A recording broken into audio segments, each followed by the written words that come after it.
community is the compass, built not of sameness, but of voices varied and vibrant, stitched together in a quilt of care and resistance. Let difference be our strength, not our division.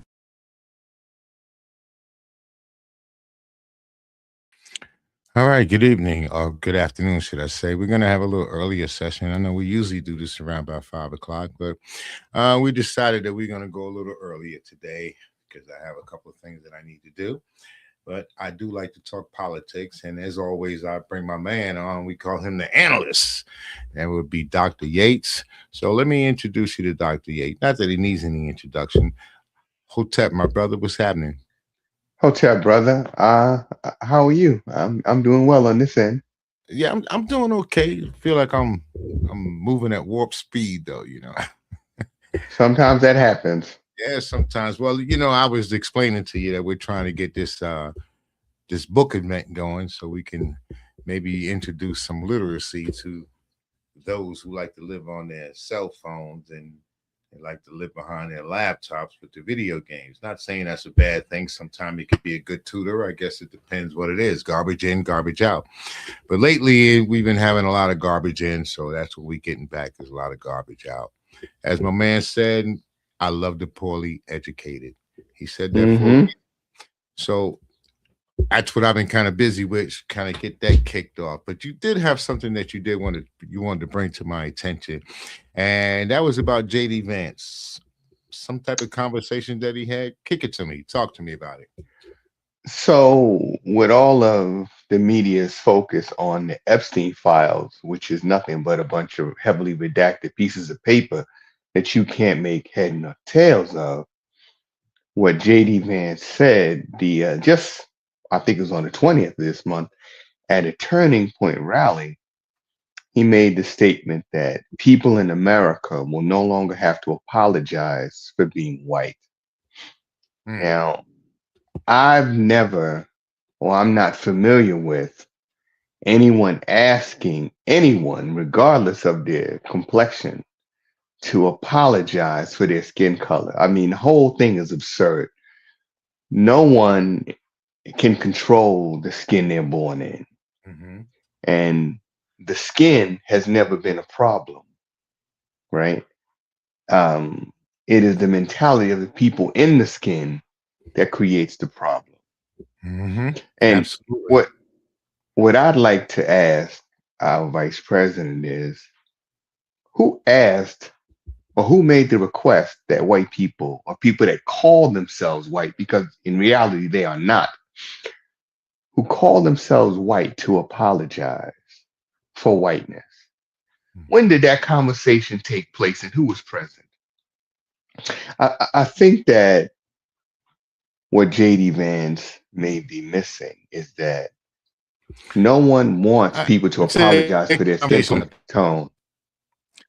I'm sorry, you broke up. I didn't hear you.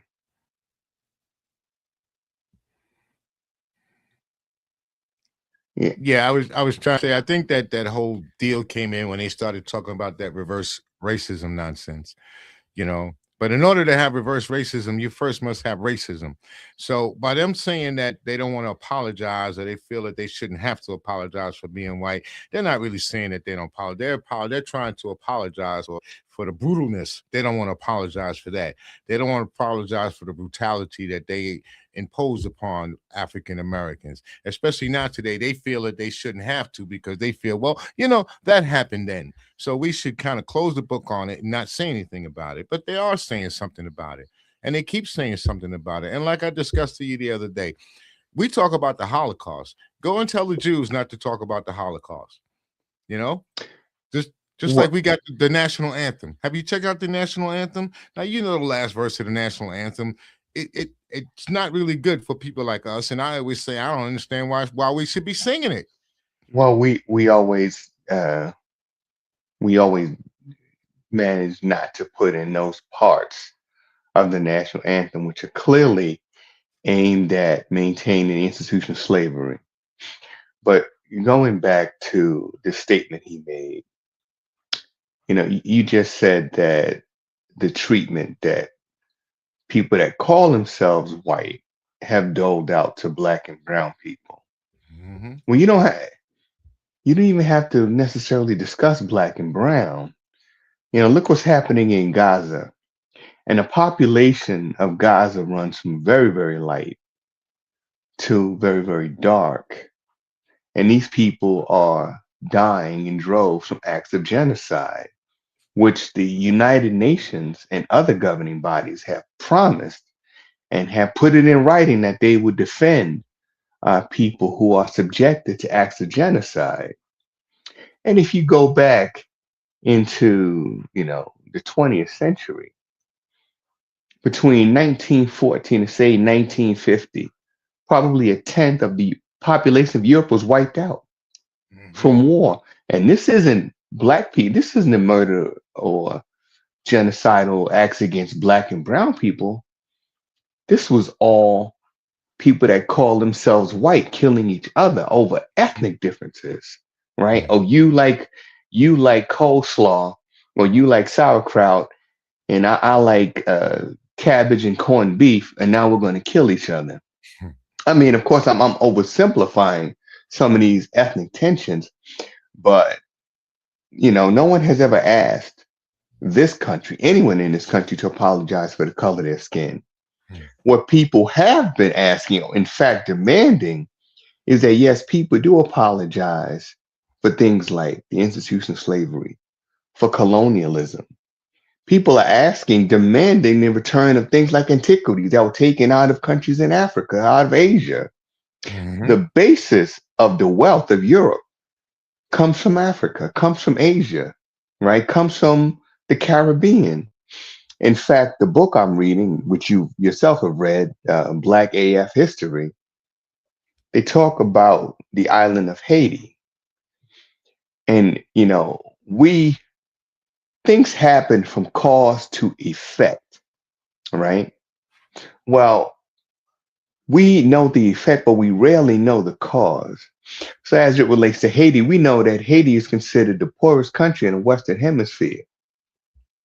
That's the effect. What's the cause? The cause is that the people of Haiti beat the French Empire, beat the British, beat the Spanish, drove them out of what was called Hispaniola and then Saint Domingue and then Haiti, Hmm. and became the first Black republic in the Western Hemisphere. Well, because of that, sanctions were put on them by the French.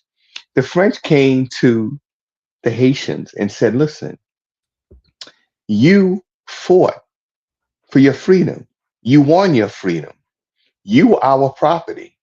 And even though you are no longer our property, we still want the return of the investment that we lost. How about that? What was that? Reparations? They got reparations. You make That's me a what. slave. Hmm. That's funny. You make me a Hmm. slave. I say, Hmm. I don't no longer want to be a slave. So we're gonna revolt. And they revolt.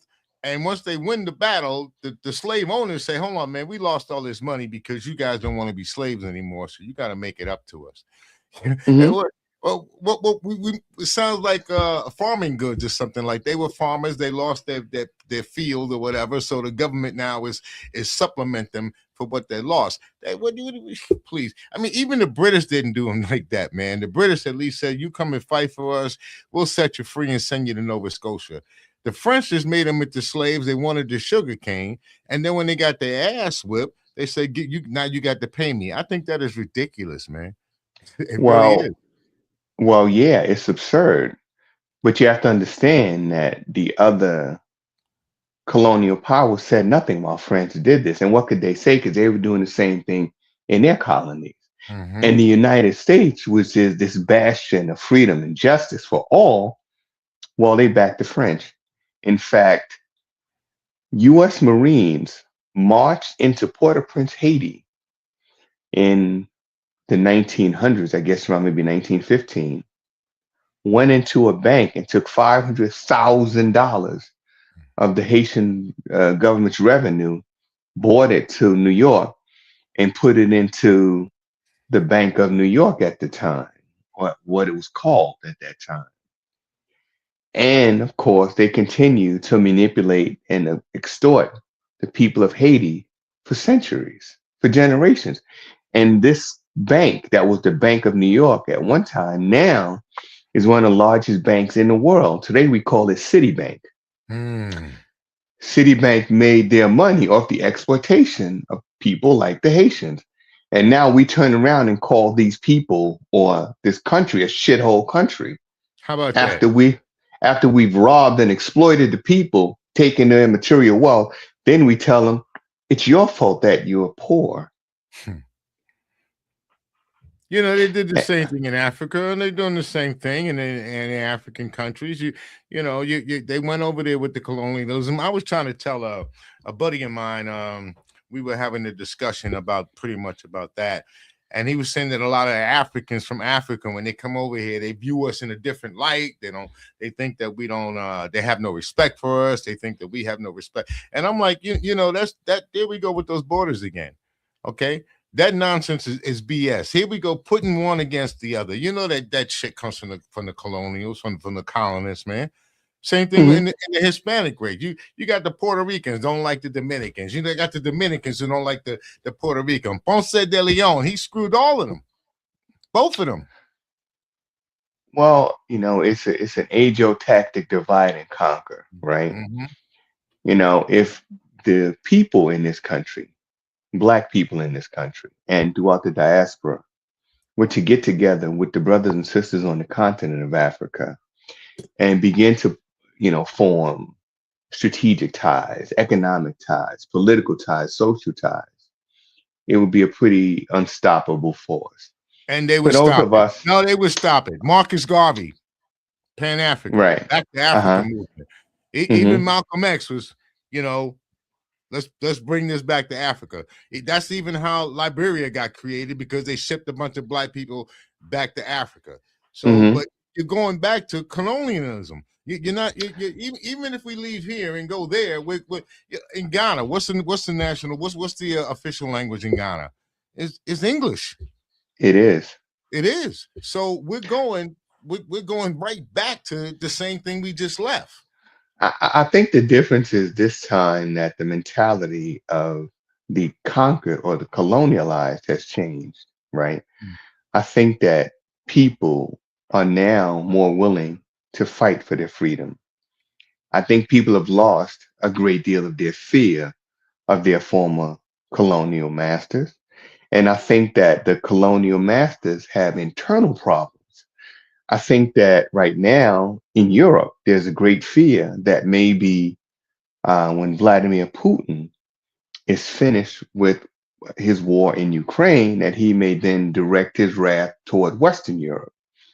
And, that is a possibility. Western Europe uh, and of course, the American government has been putting pressure on Vladimir Putin and the former Soviet Union for decades now. I mean, realistically, when Gorbachev was the president of the Soviet Union, it was obvious to him that the Soviet Union was going to break up from all the economic external Mhm. pressures. Well, he sat down with former Reagan or late President Reagan and said, listen, if the Soviet Union were to break up, I would ask you not to put offensive weapons into Eastern Europe. And of course, there was a gentleman's agreement, but Reagan was no gentleman. And before the ink was signed, the plans were already being drawn up to put more and more offensive weapons closer and closer to the Kremlin. Mm. This went on for some time until finally these weapons were about to reach the doorstep of the Kremlin, i.e., Ukraine. And Vladimir Putin had been in contact with Zelensky, who was their current president, and said, do not allow them to bring these weapons into Ukraine. It will not be good for you. But Vladimir Putin, this man is a puppet. The president of Ukraine was overthrown. Somehow, this man was overthrown. And and Zelensky was put in into office. This man was a comedian. What does he know about geopolitical affairs? You know my big question right now. I Hmm. know there's a war going on, and I know we always say we're humans and that we should be concerned about all the different things that are going on, regardless to race. But I do remember that when that war, if you want to say, when it kicked off, Hmm. um, those Ukrainians, they didn't want to let black people get on their buses and they get on their trains. They were kicking them off. Hmm. These are the people that we're supposed to now try to give, feel sorry for, feel as a victim. And as far as Hmm. Russia's concerned, that whole thing kicked off to me when my man said, Gorbachev, tear down that wall. Remember that with the Yeah. Oh yeah. that's when they started kind of moving back into that region to want to put missiles, and the United States got more involved, and then they wanted to start to build up Ukraine. I can understand. I don't know if I sympathize like it, but I can understand if that's actually his point of view. We don't want weapons on our borders. Like Well, that's kind of like with the Cuban Missile Crisis. We didn't it's want to have missiles right there, bro. it You is know. exactly the Cuban Missile Crisis, only in reverse. Mm-hmm. When Russia put ballistic missiles into Cuba, America was prepared to go to war. We encircled the island of Cuba. Well, we said that, well, the Russians were the bad guys, they were the aggressors. We never told the American people that the US had placed offensive missiles or weapons into Italy, Yep. into places I think like Turkey, Mm-hmm. right? Aimed at the Kremlin. So Russia's looking at this and saying, well, if you can do it, then we We can can do do it it too. too. We never talked about that. We wanted to show this as a victory for the very young president, John F. Kennedy, and for his administration. Mm-hmm. So they said, well, we got the communists led by, I think it was Khrushchev at that time, to back down. No, America moved its missiles as well. So both countries had to remove their offensive weapons, right? Mm-hmm. But we always want to come across as the victor. We always want to come across As as the the good conqueror. guy. That's the good Right, guys, right? right. I But just wanted to say now, something. I wanted to say something mhm, to you real quick, because our time is going to be a little short today, only because I have to be somewhere else. And yeah, this is what I would like to say. I constantly hear people tell me that I'm a veteran, so I should be patriotic to the country, and this is probably why they feel that I went and did what I did, or even joined the service, was because of my patriotism in this country. And I just like to let people know that people join the military for all kind of reasons, especially when we talk about African Americans. Sometimes it comes down to dollars and cents, or a lot of mhm, times it comes down to I can't get a job. So this is the next best thing I can do, because you get in front of the recruiters, and we know that they're what, paid liars. So mhm. they'll tell you whatever they want you to hear. You understand? We know that. But I just like to Well, let other people know that when they start waving that red, white, and blue flag, I don't know if that's why I went in the service. I went in the service, man. I had two daughters that I had to take mhm. care of. I couldn't find a damn job. This was offered. I took it. Well, I was also in the service. I went for college money. I was not interested in being a killer and killing anyone. Mhm. It wasn't about patriotism for me. It was about, getting an education. But when you talk about patriotism, what's interesting is that the people who are the most unpatriotic are the ones who are waving the flag the hardest, who are hugging the flag, right? The Mhm. same people that will send you and I off to some, well, not you and I anymore, but will send our sons and daughters, our grandchildren off to some foreign land to fight, are Mm. the same people that would not go themselves, Or ensure are the that their same kids won't go. people, or exactly, their children won't go because their children won't even be considered, right? because of their political connections. These are the people that got deferments. These are the people that says, well, I got a bone spur too. These are the people that says, well, I need a college deferment, Mm-hmm. because I'm in school. These are the people who talk about, how America should go over and be tough on so-called terrorists, but they're never going to be the one to lead you into battle. They're going to be the ones in a radio station or a television studio, surrounded by security on all sides, talking tough into a camera screen. Mm-hmm. They're never the ones that will confront a man face to face and say anything. They will send other people to confront you, but they'll never do it. But these are the people that we consider to be patriots. Yeah, yeah, patriots, I call them desk jockeys. That's what they are. And I got to tell you about this patriotism thing. They love to throw that in your face. You need to be a patriot. The red, white, and blue. Uncle Sam. They push that propaganda. And in reality, the war is about some oil or taking over somebody else's country with taking their money and oil. It's got nothing to do with us defending our country.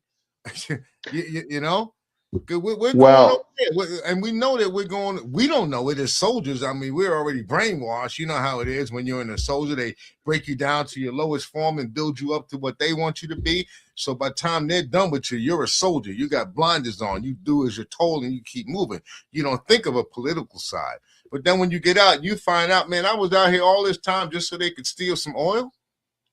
well, you mentioned oil, and let's be realistic. Right now, I think the U.S.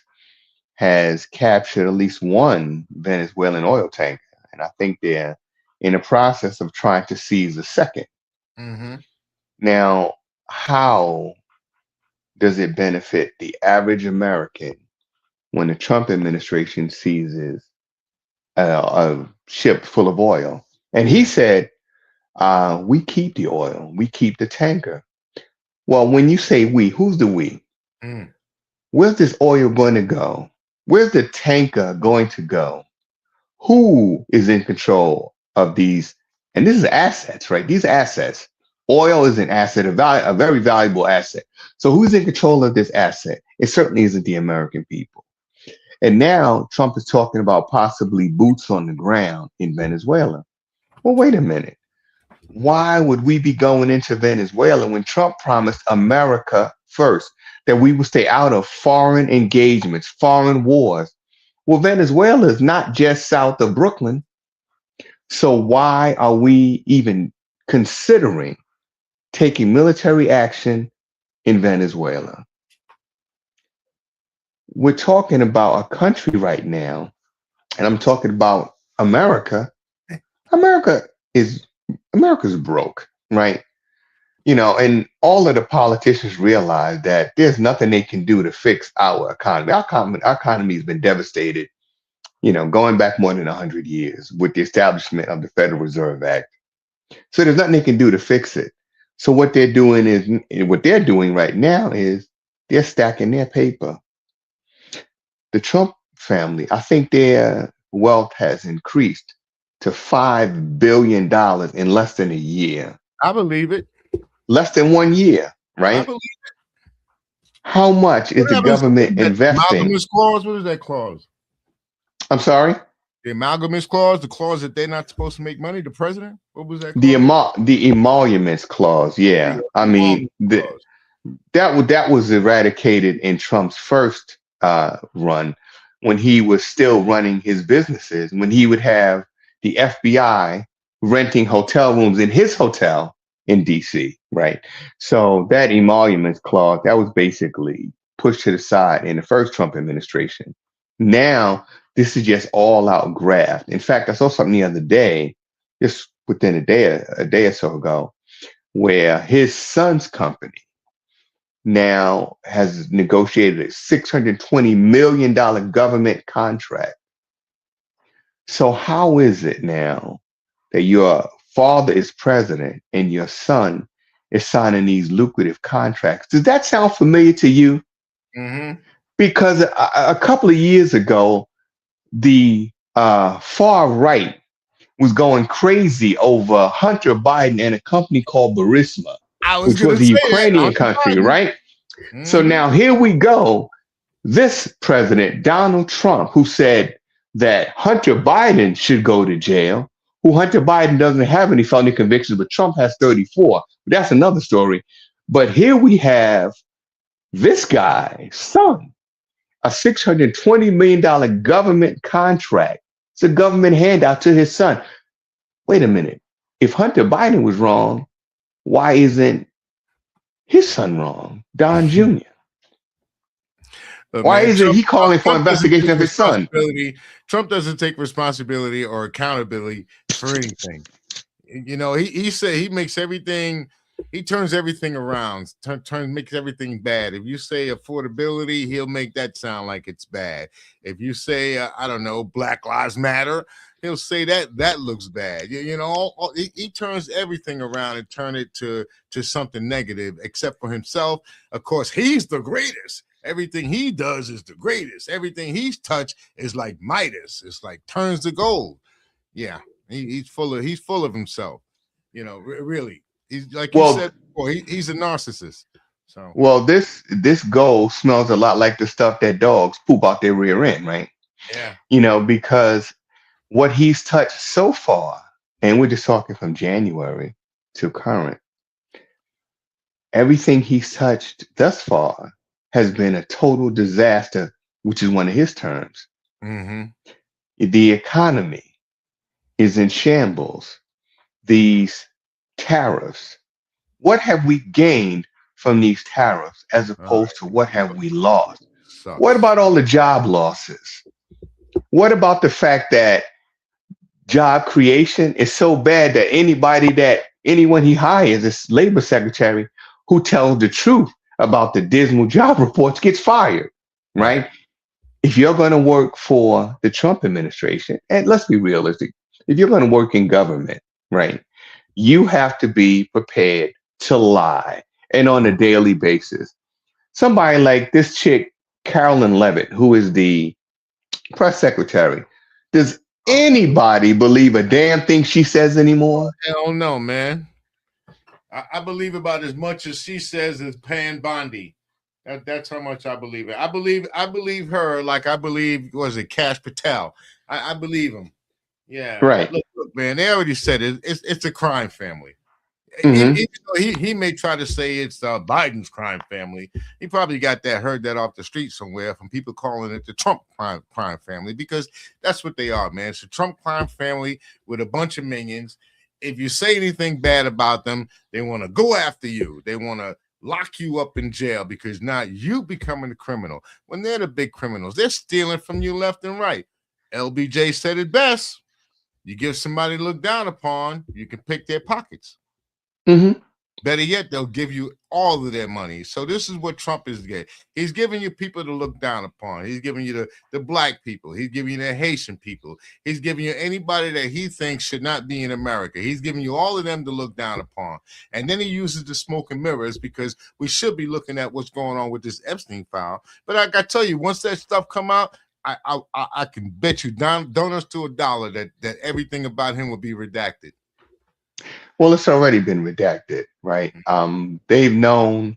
There was a clip they showed of someone from several months ago, and he said months ago that everything would be redacted, right? So this is not a shot. The problem is that we keep focusing on the Epstein files, right? When anytime an allegation is made, you have to have corroboration, right? Mm-hmm. What's the corroboration to these Epstein files? The answer is the living witnesses who were victims of sexual assault who are not being allowed to speak. Now, why aren't they allowed to tell their story?